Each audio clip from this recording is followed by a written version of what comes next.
back, everyone. 2022. To all of my friends, supporters, haters, we're back in the building. Destructive news. We've got an interesting story. Look at this person. Looks like a product of incest. Look at his weird shape and ears. The fact that he can't close his mouth all the way. And that kind of blank stare. Like you can just look right into his brain and see nothing happening there. Let's see what this story is about. What could this man have possibly done to justify me talking about him like this? Let's take a look. His name is Quintin Lowe. Less than 2 weeks after a man was murdered while driving along a busy highway, police arrested the suspect and have released further details on the crime. Quintin Lowe, a 28-year-old, was arrested in Dallas Saturday night. Louisville Police Captain Mike Lane said Dallas officers arrested him on an assault family violence warrant out of their city and the Louisville murder warrant. So this guy not only is accused of killing a man in Louisville, which is a very, very long way from Dallas, I would say about 50 minutes to an hour. Why in the heck is he moving back and forth between the city, the hood, and then all the way up in the suburbs, messing around out there, killing people? And then they pick the guy up on a warrant for assaulting a family member, probably his baby mama or his mama. You know these guys don't have fathers. They're really emotional. They're beating the crap out of whatever is around. Kids, women, their grandma, whoever wants it can get it. So, according to the probable cause affidavit, police were able to identify Lowe as the shooter in multiple ways, including social media, multiple witness statements, and electronic data. Detectives also pored over the supplemental reports from 22 other police officers. Wow, they got him hooked up. On June 12th, William Booker drove his motorcycle to the Park Timbers apartment complex where he met his girlfriend and their friends. Booker parked his motorcycle on the sidewalk in front of his girlfriend's apartment where a group began talking and drinking beer. Now that is some Louisville stuff. Pulling up in your motorcycle, going to check out your lady, pulling up on the sidewalk, parking it, cracking a brew, probably had a Miller High Life, something like that going on. Now, that would be extremely annoying, but then again, would it be if I lived in an apartment complex in Louisville, Texas? Probably would be par for the course. While the group was still talking outside, Quintin Lowe arrived at the complex and parked his car in a no parking zone near the apartment. According to the affidavit, Lowe's vehicle was blocking the wheelchair ramp between the sidewalk and the parking lot. Of course, these guys are perfect gentlemen. They were raised by their mom and them to be feminists and take care of the family and take care of the women. So of course he's going to block the wheelchair ramp.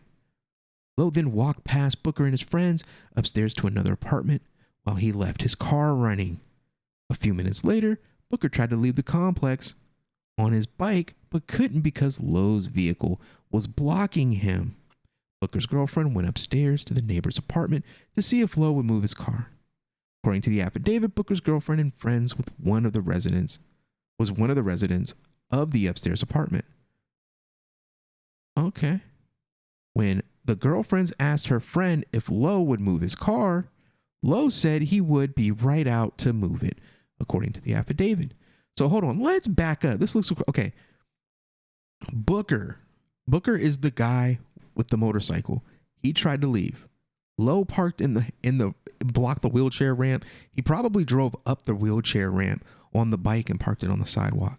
But honestly, I would have to see the whole scene. But it seems like he could have maybe just rolled it some other way. Maybe it was a hill. I know there's like lots of hills and stuff. He could have drove the bike up the wheelchair ramp. Honestly, if he would have just parked the bike in a parking spot, I don't think any of this would have happened. But again, you shouldn't die over a parking spot, regardless of what decisions you made. So, just going to try to straighten out this hood nonsense. So, Lowe walked past Booker and his friends upstairs to another apartment while he left his car running. A few minutes later, Booker tried to leave the complex. So this is the motorcycle guy. He wanted to leave the complex on his bike, but he couldn't because the black dude with the weird ears, went upstairs into a random apartment. Lowe's vehicle was blocking him. Booker, the dude with the motorcycle, the girlfriend, went upstairs to the neighbor's apartment to see if Lowe would move his car. So his girlfriend and the chick that Lowe was there to see were neighbors, essentially. According to the affidavit, Booker's girlfriend is friends with one of the residents in the upstairs apartments. So they're neighbors and they're also friends. So this is an apartment with multiple girls living in it. When the girlfriend of the victim asked her friend if the dude that went into the apartment could move his car, he said he'll be right out. Lowe came downstairs after several minutes, according to the affidavit. When he did, he and Booker got into a verbal argument in front of Lowe's car. Now, why are you getting into an argument over a parking spot? They're probably because they were drinking out in public, a little drunk, a little mad because he didn't this arrogant parking, blocking handicap spots, a whole nine. So I get it. The affidavit states that Booker then kicked the front bumper of Lowe's car. Why you doing all that, bruh? Booker got on his motorcycle and drove through the complex with Lowe following. Lowe followed Booker for 4 blocks down State Highway 121 Business. I am familiar with that highway. According to the affidavit, video surveillance from the business located near the 1500 block of State Highway 121 Business shows that Booker stopped his motorcycle in the turn lane. Then Lowe pulled up behind him. Lowe then shot Booker with a gun and pointed out of the driver's side window. That's wild. On the highway, just shooting people up. Wow. Lowe hit Booker's motorcycle several times, and one bullet hit Booker in the back. There's cameras all over that highway. The video showed Booker turning into the 100 block of Oakwood. His motorcycle weaved back and forth several times, and then Booker collapsed in the middle of the street. According to the affidavit, Lowe then drove away from the location. So he pulled up mad, shot him in the back, shot up his motorcycle, and took off. But hey, how about all of us normal people? How about we no longer can have guns because of this guy? Does that make any sense? We've got that guy out there who is so irrational. To settle arguments, he just shoots and kills people. But they want us to give away all of our guns so that only guys like this are the ones with guns. Makes sense, right? An autopsy report determined Booker died from the gunshot wound and not from crashing his motorcycle afterward. According to the affidavit, police loaded 16 pistol cartridge casings in the area where the shooting took place. So he shot at this guy 16 times, apparently. But the thing is, he ended up getting arrested. They gave him a bond, people. They gave him a bond. This is sad. It's sick, man. It is absolutely sick. This guy, over a disagreement with the parking spot, shot at a guy 16 times, hitting him in the back, killing him, gets arrested, not only for that crime, but another violent crime against a family member. And he gets a bond. They bond him $250,000. Of course he has the money to bond out. And he gets out. And that was a couple of years. That was 2018. This is 2018. 4 years later, this man is still on bond to be involved in this situation. 2 people are dead and 3 people are injured after a deadly shooting in Deep Ellum. The violence erupted as clubs were closing on Elm Street and officers were nearby. One of the men killed was out on bond for murder, and police believe he'd previously tried to rob the other man who was killed. Fox 4's Alex Boyer with details on this investigation. Alex. Hi, guys. And you know, there's a network of 25 security. Again, other crappy neighborhood in Dallas. Cameras everywhere. These people don't care. They don't care about laws. They don't care about being caught. They don't care about anything but the direct moment. And you can tell by looking at these misshapen head, large cranial, no brain, incest looking people that something ain't right up there. This guy is an illegal possessor of a firearm, and he has no problem getting them. But I'm supposed to argue with a bunch of leftists about why I should have a legally possessed weapon. I think not. Security cameras in this area which captured the entire shooting. Dallas police say that the 2 men who died had beef with one another. Of course Another they guy did. who was shot was also involved in that shooting, and 2 bystanders are in the hospital. So you got 2 people down there. Again, Deep Ellum is a redeveloped, gentrifying neighborhood in Dallas that's so trendy. They've got tattoo shops and breweries, and they've got art exhibits, and they have beautification projects. They have cool retrofitted buildings and neat loft apartments that young professionals can lease for the cheap price of $2,500 to $4,500 a month. But Deep Ellum is a war zone. People screaming, yelling, running. Terror on the streets of Deep Ellum early Friday morning as gunfire erupted just as the bars were letting out. We see people laying on the ground. Oh man, my man, Gold Teeth Glenn. Shot. And we just like, what happened? There's no fights and no arguments. According to Dallas police, 31-year-old Quintin Lowe was 31, 28 to 31. This man has been out on bond for 4 years on a murder. standing on the sidewalk near Elm Street and Malcolm X Boulevard. Seriously, come on. That's when Jermaine Lewis and his buddy Anthony Barrow approached. Police say all three men started shooting. Our detectives determined that back on May 7th, Quintin Lowe was responsible for setting up an attempted robbery. So he's out on bond, beating people up, setting people up for robberies. He's just a thugged criminal.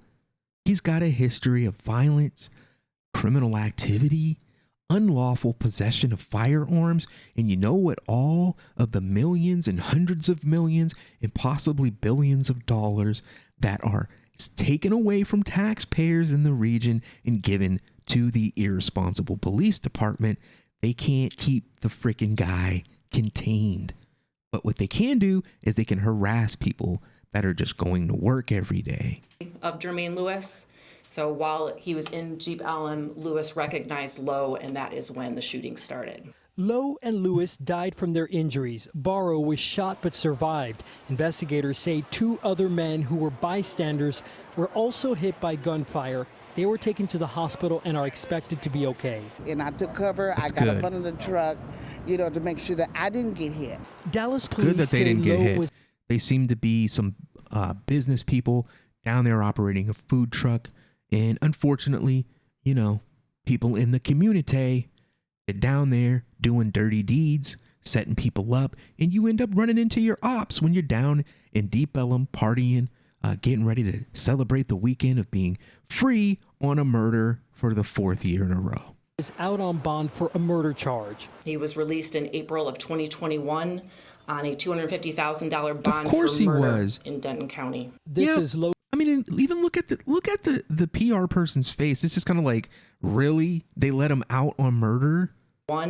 on a $250,000 bond Look at for facial murder expression. in Denton County. Just like This is Lowe's mugshot from that arrest, a Look at that. 2018 Can't incident even close in his Louisville mouth. that stemmed from a fight over a parking space. Lowe allegedly shot and killed a man on a motorcycle.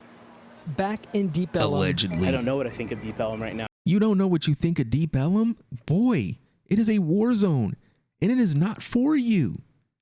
Whatever business, whatever dealings you have in Deep Ellum, you should leave. I love this part of town, but I don't know why. it's kind of scary. Yeah.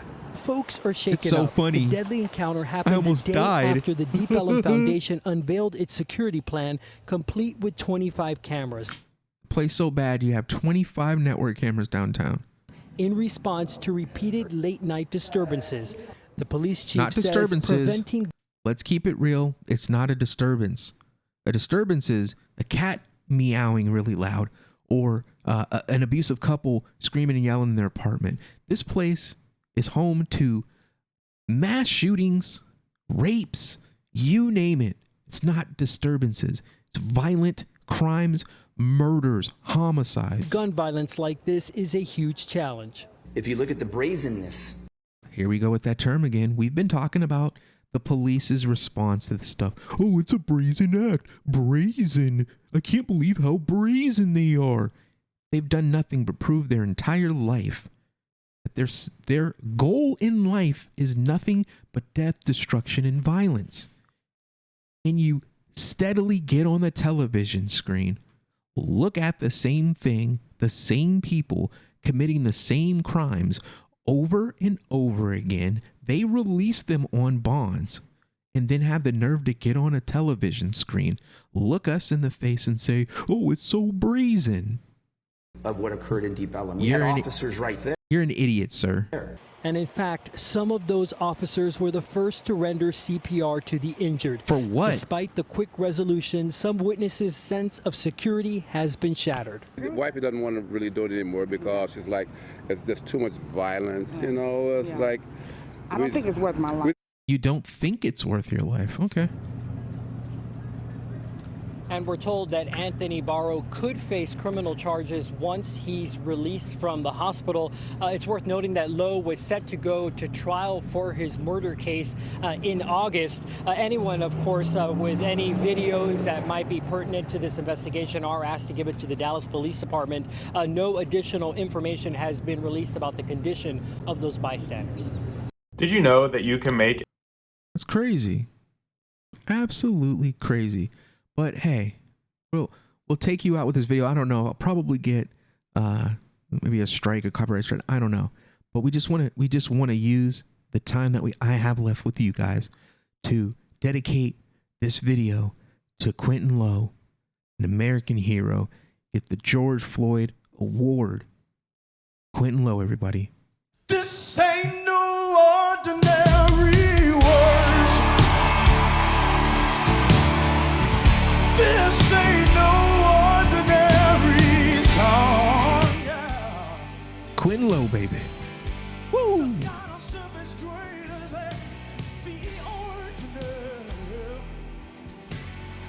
Yeah, Mama Nim. Oh, unbelievable.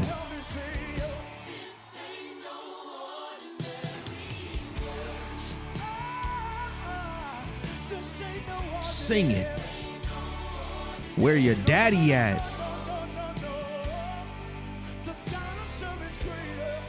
Oh.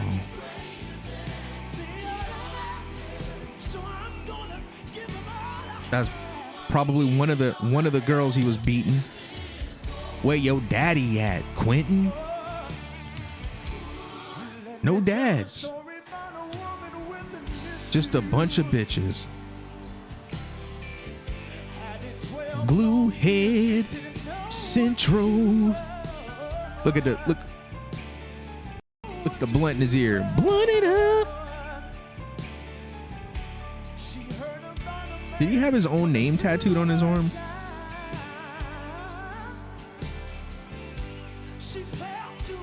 Hood tats.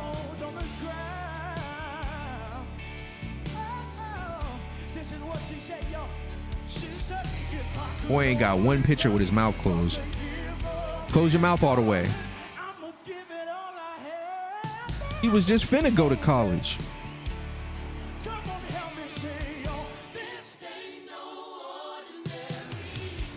Woo! Sing it.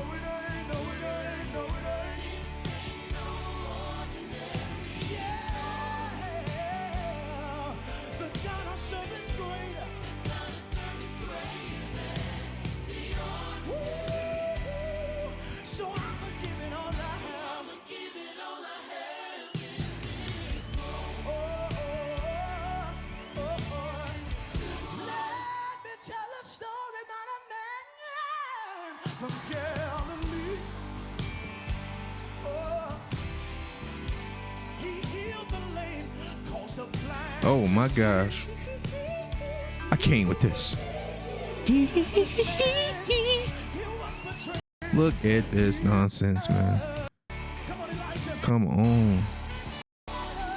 Well, Mr. Quintin Lowe and the guy he shot in Louisville probably in the afterlife beating the crap out of each other. Maybe he gets one up on him, but hey, he got what he deserved. He lived a hell of a life, victimizing people, messing around. It was only right that it came back on him. Somebody caught one of his ops, caught him downtown in Deep Ellum. Hey, and they put the beats on him with them 9mm shell casings. So, hey man, thank you for checking out the video. Make sure you hit that like, man. Hit that like, subscribe to the channel. We will continue to make videos. We don't care what they say. If you like it, I love it. We'll see you. Peace.